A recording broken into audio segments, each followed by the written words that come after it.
My dear students, welcome back to my channel. आज हम लोग इस वीडियो में इंग्लिश ग्रामर टेंस के बारे में सीखेंगे, जिसमें हम लोग प्रेजेंट इंडिफरेंट टेंस के बारे में सीखेंगे और उसके एक्टिव पैसिव किए कैसे किए जाते हैं इसके बारे में हम लोग सीखेंगे। तो आइए जानते हैं प्रेजेंट इंडिफरेंट टेंस की पहचान क्या होती है, कैसे हम लोग पहचानेंगे और इसकी सहायक क्रिया और मुख्य क्रिया क्या होती है, इसकी स्ट्रक्चर क्या होते हैं। तो आइए देखते हैं, बहुत ईजी है। मेन चीज़ देखें, पहचान ही होता है। अगर आप टेंस की पहचान नहीं कर पाएंगे तो आप जो है ट्रांसलेशन नहीं कर पाएंगे, क्योंकि पहचान ही सबसे महत्वपूर्ण चीज़ होती है। तो कैसे पहचानेंगे कि यह प्रेजेंट इंडिफरेंट टेंस का है? तो देखें, वाक्य के अंत में ता है, ते है, ती है, ता हूँ, ती हूँ आदि शब्द जब आए तो समझ लीजिए कि वह प्रेजेंट इंडिफरेंट टेंस है, जिसको अपूर्ण वर्तमान काल बोला जाता है। तो एक बात ध्यान से देखें, इसमें ता, ते, ती, ता, ते, ती अगर आपको कहीं दिखे तो वह होता है इंडेफिनिट। क्या होता है? इंडेफिनिट होता है। और यहाँ जो है लिखा है वाला वर्ड आपको दिखे तो है वाले वर्ड से आप पता लगाएं कि वह प्रेजेंट टेंस है। कौन सा टेंस है? Present tense. Present, past, future में आप यहाँ से ही देखें कर सकते हैं। अब अगर आपको है वाले वर्ड कुछ मिले तो वह आपका टेंस बनेगा प्रेजेंट। क्या बनेगा? प्रेजेंट टेंस बनेगा। थे वाला वर्ड अगर मिले तो आप समझ लीजिए कि वो पास्ट टेंस है। अगर गे वाला वर्ड मिले तो आप समझ लीजिए फ्यूचर टेंस है। इसी से पहचान कर पाते हैं। है तो है, हो, हैं, ये हूँ, ये चार शब्द अगर लगे हुए हैं तो वह प्रेजेंट टेंस होगा। और था, थे, थी लगा थे वाले वर्ड था, थे, थी में पास्ट होता है, गागेगी में फ्यूचर। इससे अंदाज़ा लगाया जा सकता है कि प्रेजेंट, पास्ट, फ्यूचर में है कि नहीं। अब बात आती है उसके कुछ प्रकार भी होते हैं। जैसे प्रेजेंट है तो उसका इंडिफिनिट है, कंटिन्यूस है, तमाम तरह की हैं। तो इंडिफिनिट की पहचान आप कर पाएंगे जब ता, तेती हो। ता दिखे आपको, ते यानी तय वाला वर्ड। अगर आपको तय वाला वर्ड देखने को मिल जाता है तो तय वाले वर्ड से आप समझें कि वो इंडिफिनिट है। ठीक है। और रहा, रहे, रही मिल जाता है तो कंटिन्यूस समझें। और चे वाला वर्ड चुका, चुके, चुकी है तो परफेक्ट समझें। तो ये तो रहे आपके पहचान। अब पहचान जब समझ में आ गया तो उसकी सहायक क्रिया। सहायक क्रिया वो क्रिया होती है जो मुख्य क्रिया को पूरा करने में मदद करती है, मुख्य क्रिया के साथ आती है। अगर हमारा सेंटेंस अफर्मेटिव में है, ठीक है, साधारण में, तो नो, यानी नो का मतलब सहायक क्रिया जो हेल्पिंग वर्ब होगी वो उसका यूज नहीं किया जाएगा, सहायक क्रिया, इसलिए नो लिखा हुआ है। अगर वही सेंटेंस को हम लोग उसी टेंस के सेंटेंस को निगेटिव या इंट्रोगेटिव में बदलें तो डू अथवा डज लगाना पड़ेगा। बिना डू, डज या बिना कोई सहायक क्रिया के आप ना तो इंट्रोगेटिव बना सकते हैं ना तो निगेटिव। निगेटिव बनाने में नाट लगता है, नाट लगने के लिए कोई सहायक क्रिया जरूरी होनी चाहिए, और इंट्रोगेटिव बनाने के लिए भी सहायक क्रिया जरूरी होनी चाहिए। इसलिए निगेटिव और इंट्रोगेटिव के लिए हेल्पिंग वर्ब की आवश्यकता होती है। तो प्रेजेंट इंडिफरेंट टेंस में हेल्पिंग वर्ब के रूप में हम डू, डज का यूज करेंगे। तो डू का यूज कहाँ होगा? प्लूरल। जब हमारा सब्जेक्ट प्लूरल में हो तो वहाँ पे हम लोग डू का यूज कर लेंगे। जब हमारा सब्जेक्ट सिंगुलर में हो तो हम लोग वहाँ डज का यूज कर लेंगे।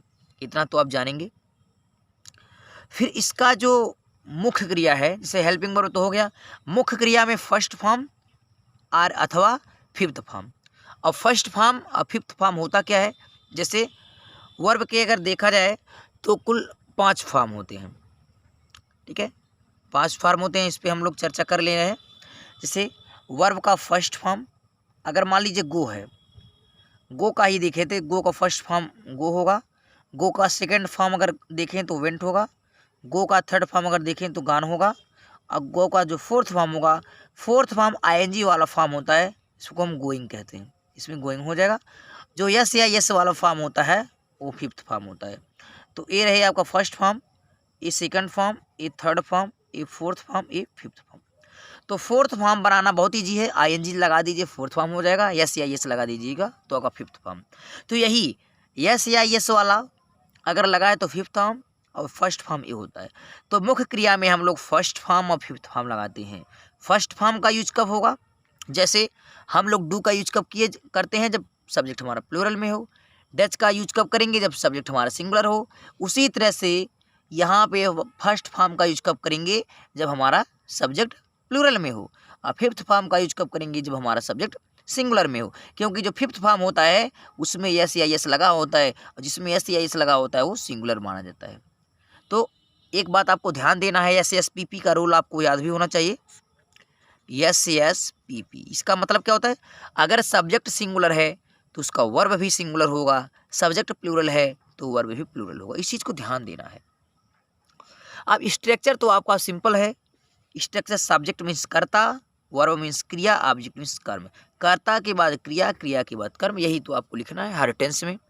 इसमें आपको एक नोट के बारे में बताया जा रहा है, इसमें थोड़ा सा देख लें। कुछ चीज़ें लिखी गई हैं, जैसे अगर हम लोग नाउन में एस या एस जोड़ते हैं तो वह नाउन प्लूरल हो जाता है। और एक नोट यहाँ पे देखें ना, वर्ब में वही एस या एस वर्ब में हम जोड़ दें तो वह वर्ब क्या कहलाएगा, सिंगुलर हो जाएगा, उल्टा हो जाता है।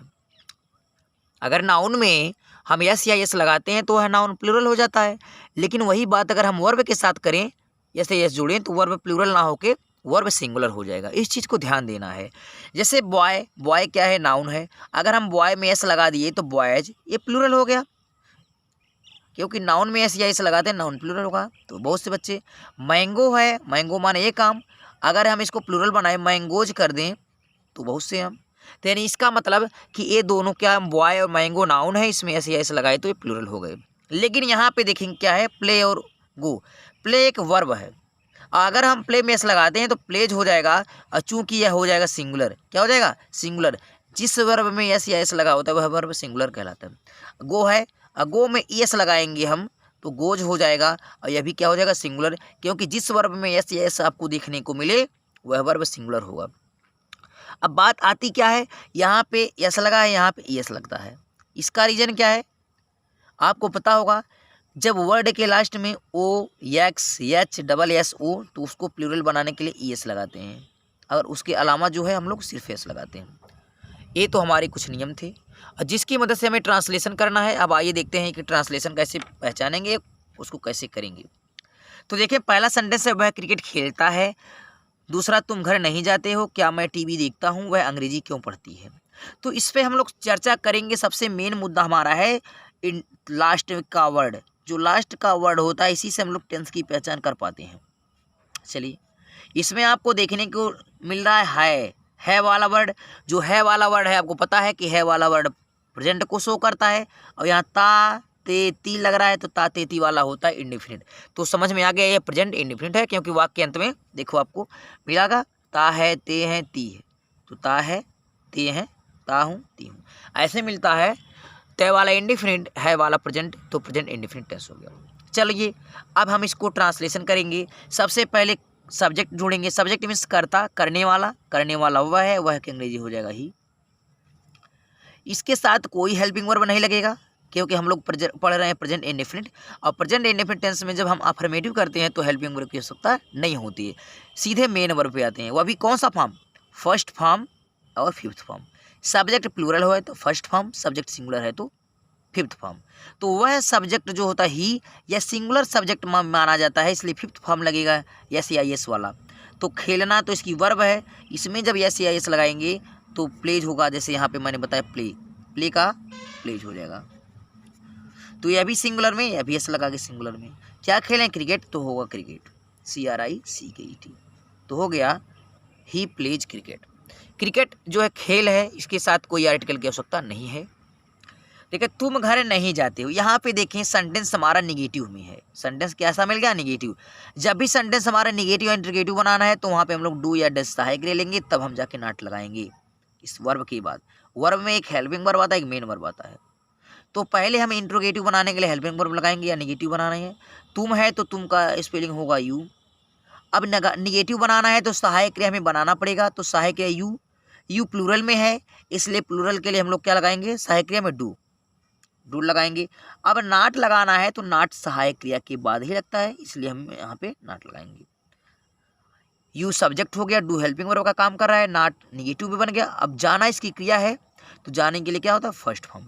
चूंकि यू आपका क्या है, प्लूरल में है, इसलिए हमारा जो वर्ब होगा प्लूरल में होगा, वह वर्ब प्लूरल माना जाता है जिसमें यस या यस नहीं लगता है। जाने के लिए क्या होगा, गो। अब क्या है, घर, घर का क्या हो जाएगा, हो। ये हो गया हमारा ऑब्जेक्ट। तो you do not go home. अब देखें, क्या मैं टीवी देखता हूँ। जब किसी सेंटेंस की शुरुआत क्या से हो तो आपको दो चीज़ें याद होनी है कि हेल्पिंग वर्ब आगे, क्वेश्चन मार्क पीछे। हेल्पिंग वर्ब आगे, याद कर लीजिए आप नोट में इस चीज़ को, बहुत इंपॉर्टेंट चीज़ें हैं। जब किसी सेंटेंस की शुरुआत क्या से हो तो आपको ये याद करना है कि हेल्पिंग वर्ब आगे, क्वेश्चन मार्क पीछे। यही इतना आपको ध्यान देना है। जो हेल्पिंग वर्ब आपका सब्जेक्ट के बाद लगता था डू डज, उस सब्जेक्ट के पहले लगेगा, क्योंकि सब्जेक्ट जो सेंटेंस की शुरुआत है क्या से है, क्या से शुरुआत है तो सहायक क्रिया आगे, लेकिन कर्ता के अनुसार ही सहायक क्रिया लगेगा। कर्ता मैं है तो मैं के साथ क्या लगेगा, मैं प्लूरल में आता है तो मैं के लिए सहायक क्रिया में डू लगेगा, तो सहायक क्रिया हो गया आगे। अब कर्ता आप लिखो मैं का स्पेलिंग होगा आई। अब क्रिया क्या होगी, देखने का स्पेलिंग क्या होगा, वॉच होता है। ठीक है, क्या देखना, टीवी तो टीवी लिख सकते हैं, टीवी। और टीवी का फुल फॉर्म लिखना चाहते हैं तो आपका जो है टेलीविजन होगा। सहा क्वेश्चन की हेल्पिंग वर्ब आगे डू लगा दिए, क्वेश्चन मार्क पीछे, क्योंकि इंट्रोगेटिव में है, प्रश्न पूछा गया है तो आप प्रश्न पूछने के लिए लगाए, तो डू आई वॉच टीवी। अब यहाँ पे देखें, इसमें वह अंग्रेजी क्यों पढ़ती है। अब देखें बीच में, अब यहाँ पे शुरुआत में क्या तो नहीं आया, बीच में प्रश्न पूछा गया है वह अंग्रेजी क्यों पढ़ती है। एक बात आपको ध्यान और देना है, जब किसी सेंटेंस की शुरुआत क्या से हो तो उसके आंसर यस या नो में बनते हैं। क्या मैं टीवी देखता हूँ तो हाँ, नहीं देखता हूँ तो नहीं, इसका आंसर हमेशा यस या नो में होता है। लेकिन जब किसी सेंटेंस के बीच में कोई क्वेश्चन वर्ड हो, क्या, कब, कहाँ, कैसे, क्यों, कितना, ऐसे आए तो उसका आंसर हम लोग एक जवाब की तरह बताते हैं। वह अंग्रेजी क्यों पढ़ती है, एक रीजन पूछा जा रहा है तो रीजन हम उसका जवाब देंगे। अब लेकिन एक बात ध्यान देना, जब बीच में कोई क्वेश्चन आपसे पूछा जाए तो उसकी अंग्रेजी सबसे पहले होती है, तो क्योंकि अंग्रेजी क्या होगी तो आप बताएंगे वाई। ठीक, जो हेल्पिंग वर्ब आगे आपका था तो आगे रहेगा ही, लेकिन उसके आगे भी क्या होगा, जो क्वेश्चन वर्ड आप पूछा जाएगा। एक बात मैंने बोला है, जब हमें किसी सेंटेंस की इंट्रोगेटिव बनाना हो तो हेल्पिंग वर्ब आगे कर दीजिए, ठीक, और क्वेश्चन मार्क पीछे कर दीजिए। लेकिन अगर एक बात और देखें कि अगर कोई क्वेश्चन वर्ड इसमें शब्द इसमें आ गया हो तो वो उसको जो है हेल्पिंग वर्ब से आगे जो है बैठाएंगे, उसको आगे बढ़ा देंगे। ठीक है, इसको आगे कर दिया। अब हेल्पिंग वर्ब लगाइए, वह है, वह के लिए हेल्पिंग वर्ब क्या लगेगा, वह आपका सिंगुलर में होता है तो हेल्पिंग वर्ब आपका सिंगुलर वाला क्या लगेगा, डज, तो यहाँ लगेगा डज। तो दोनों जो है क्वेश्चन वाले वर्ड एक साथ होंगे, पहले क्वेश्चन वर्ड वाला फिर हेल्पिंग वर्ब वाला, ये दोनों एक साथ कर लेना है। ठीक, तब हमारा सब्जेक्ट फिर वर्ब फिर ऑब्जेक्ट, इस रूप में लिखना, सब्जेक्ट वर्ब ऑब्जेक्ट। सब्जेक्ट वह का स्पेलिंग होगा ही, उसके बाद वर्ब क्या है, वर्ब है पढ़ना, पढ़ने का स्पेलिंग क्या होगा रीड, उसके बाद ऑब्जेक्ट क्या पढ़ा, इंग्लिश, तो इंग्लिश हो जाएगा ENGLISH। ठीक, अब क्वेश्चन पूछा गया तो क्वेश्चन वर्ड लगा दीजिए, तो आप क्या होगा, why does he read English. तो बात आपको क्या समझ में आई कि अगर किसी सेंटेंस की शुरुआत क्या से हो तो हेल्पिंग वर्ब आगे, क्वेश्चन वर्ड पीछे, लेकिन अगर किसी सेंटेंस के बीच में कोई क्वेश्चन वर्ड पूछा गया हो तो उसको हेल्पिंग वर्ब से हम लोग पहले रखेंगे। हेल्पिंग वर्ब सब्जेक्ट के अकॉर्डिंग लगता है, आई प्लूरल में था तो डू लगा, ही सिंगुलर में था तो डज लगा। अब तो ये रही आपकी ट्रांसलेशन। अब इसके माध्यम से हम लोग जो है पैसिव वॉइस कैसे बनाएंगे प्रेजेंट इंडिफरेंट टेंस की, उसको हम देखें। अब देखें वॉइस क्या है, वॉइस मीन्स वाच्य, जिसके दो टाइप होते हैं, एक एक्टिव वॉइस, एक पैसिव वॉइस। एक्टिव वॉइस को कर्तवाच्य बोलते हैं, जिसको कर्तावाचक भी बोल सकते हो, और पैसिव वॉइस कर्मवाच्य होता है। इसके नाम में हम इसका अर्थ छिपा है, कर्त मीन्स जो होता है कर्ता, इसमें कर्ता की प्रधानता होती है, पैसिव वॉइस कर्म, तो इसमें कर्म की प्रधानता होती है। ठीक है, अब इसमें हम लोग देखेंगे एक्टिव वॉइस पैसिव वॉइस क्या है। जिस सेंटेंस की शुरुआत सब्जेक्ट से हो, कर्ता से हो, वो एक्टिव वॉइस। जिस सेंटेंस की शुरुआत ऑब्जेक्ट यानी कर्म से हो वो पैसिव वॉइस में है। ठीक है, अब हम कैसे एक्टिव से पैसिव में बदलेंगे, यह टेंस के ऊपर हम लोग निर्भर करेंगे कि जिस टेंस को हम लोग पैसिव बनाएंगे उसका हम लोग नियम का पालन करेंगे। तो चलिए देखते हैं। एक्टिव के लिए हमारा structure, present indefinite tense, active का स्ट्रक्चर हमारा वही होगा, क्या होता है, सब्जेक्ट के बाद वर्ब होता है, वर्ब के बाद क्या होता है, ऑब्जेक्ट होता है। आपको पता है, पहले हम लोग कर्ता लिखते हैं, फिर क्रिया लिखते हैं, फिर कर्म लिखते हैं। तो सेंटेंस की शुरुआत किससे हो रही है, सब्जेक्ट से। जब सब्जेक्ट से कोई चीज़ शुरू हो वो कर्तावाचक होता है, यानी एक्टिव वॉइस होता है। अब पैसिव वॉइस का मतलब क्या होता है? जब हमारा कर्मवाच्य हो, यानी कर्म से स्टार्ट हो। तो कर्म से स्टार्टिंग होने के लिए क्या होगा? जो पीछे आपका कर्म है वो आगे आ जाएगा। यही चीज़ आपको ध्यान देना है शुरुआत में। और जो वर्ब होगा वो बीच में ही रहेगा, और सब्जेक्ट क्या होगा? पीछे चला जाएगा। ठीक है, यही बात आपको करना है कि जो पीछे वाला है वो आगे चला जाता है, और आगे वाला क्या होता है? पीछे चला जाता है। यानी सब्जेक्ट के स्थान पे ऑब्जेक्ट हो जाता है, और ऑब्जेक्ट के स्थान पे क्या होता है? सब्जेक्ट चला आता है। यही होता है पैसिव वॉइस। इसमें सब्जेक्ट कर्ता की प्रधान है तो एक्टिव वॉइस, कर्म की प्रधान होता है पैसिव वॉइस। बीच में जो वर्ब होता है वो क्रम से उसी स्थान पे बैठा होता है। बस सब्जेक्ट और ऑब्जेक्ट यही दोनों आपस में बदलते हैं जगह। सब्जेक्ट के स्थान पे ऑब्जेक्ट हो जाता है, देख सकते हैं, ऑब्जेक्ट के स्थान में सब्जेक्ट होता है। यही होता है पैसिव वॉइस। लेकिन कुछ और भी इसमें चेंजिंग आपको देखने को मिल सकता है। वो कौन से चेंजिंग है, थोड़ा सा आप चेक कर देख लें। एक बात आपको करना है कि जब सब्जेक्ट ऑब्जेक्ट के स्थान पे जाता है तो एक बात रखो, बैग लेके जाता है। जैसे आपको समझा दें कि जब किसी सीट पे पीछे वाला बच्चा बैठा होता है तो अध्यापक की नज़र उस पर पड़ती है तो क्या करता है? पीछे वाले को क्या कर देता है? आगे बुला लेता है। तो पीछे वाले को आगे बैठा लेता है, और आगे वाले को कहता है जाके तुम उसके जगह पे बैठ जाओ जहाँ से वो लड़का आया है। जब आगे वाला बच्चा पीछे वाले बच्चे के स्थान पे जाता है तो बैग लेके जाता है। क्या लेके जाता है? बैग ले जाता था। तो बैग से आपको मतलब होगा बाई। बैग से आपको क्या याद रखना है? बाई। जब आगे वाला बच्चा पीछे बैठता है, यानी आगे सब्जेक्ट है, जब वह पीछे जाएगा ऑब्जेक्ट के स्थान पे तो बैग लेके जाएगा। तो बैग का सेंस क्या हो जाएगा? बाई से हो जाएगा। ठीक, ये होगा। और यहाँ पे अगर कोई हेल्पिंग वर्ब नहीं है या मेन वर्ब जो भी फॉर्म हो उस पर हम लोग चर्चा नहीं करेंगे। लेकिन पैसिव वॉइस का एक रूल है कि इसके साथ हेल्पिंग वर्ब चाहिए, और जो मेन वर्ब होगा उसका हमेशा क्या चाहिए? थर्ड फॉर्म चाहिए। यही इतना काम आपको करना है। एक्टिव में भले ही ना आपको हेल्पिंग वर्ब देखने को मिले, लेकिन पैसिव वॉइस बनाते समय हेल्पिंग वर्ब लगाना है। जो मेन वर्ब होगा उसको थर्ड फॉर्म बना लेना है। एक्टिव में कोई भी फॉर्म रहेगा उससे न आपको मतलब नहीं है, लेकिन पैसिव वॉइस बनाते समय आपको थर्ड फॉर्म, इतना चीज़ आपको करना है। इसके साथ साथ आपको और भी क्या करना होगा? इसके साथ आपको कुछ जो है प्रोनाउन के ऑब्जेक्ट भी याद करने होंगे। जैसे ये आपका सब्जेक्ट हो जाएगा, ये आपका जो है ऑब्जेक्ट हो जाएगा। ठीक है, तो किस किस सब्जेक्ट का क्या क्या ऑब्जेक्ट होता है इसको आपको याद करना पड़ेगा। देखें, अगर हमारा सब्जेक्ट आई में है तो उसका ऑब्जेक्ट क्या बदल जाएगा? मी होगा। अगर यहाँ पे मी होता तो उसको क्या कर देते? आई। अगर सब्जेक्ट हमारा वी होगा तो उसका ऑब्जेक्ट हो जाएगा अस हो जाएगा। ठीक है, अगर सब्जेक्ट हमारा यू होगा तो उसका ऑब्जेक्ट भी क्या होगा? यू होगा। अगर हमारा सब्जेक्ट ही होगा तो उसका ऑब्जेक्ट क्या होगा? हिम होगा।